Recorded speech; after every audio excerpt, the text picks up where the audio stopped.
Well, good morning, church. And this morning we're going to continue on in that passage in Ephesians. And Paul's been talking specifically about Jewish Christians and Gentile Christians, and the reality that what Jesus did on the cross unites even these two groups who, especially up until now, have clashed in a lot of ways. And maybe that was even more one-sided, that one group didn't like the other more. But he continues on in this passage and tells them he did this, meaning went to the cross so that he might reconcile both to God in one body through the cross by which he put the hostility to death. He came and proclaimed the good news of peace to you who were far away and peace to those who were near. For through him we both have access in one spirit to the Father.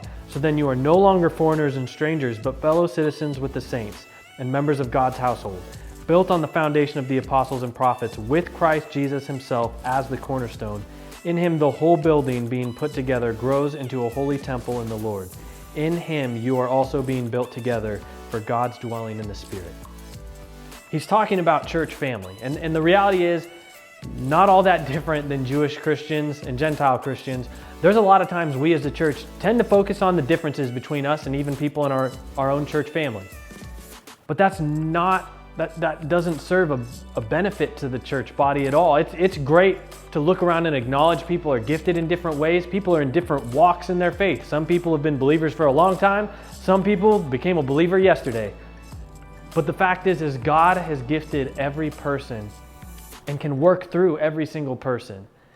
And so even though we may not understand where someone's coming from, we need to recognize God's gifted them in a different way than us, that he can still reveal himself to others through them. That instead of focusing on the differences between us and the people we worship around, we should focus on the common things, that the fact that we've been saved by the grace of God, that like we talked about yesterday, even though we've done nothing to deserve it, even though we fall short all the time, God died in our place so that we could have that relationship with him restored, that we can point others to him using the gifts that we have.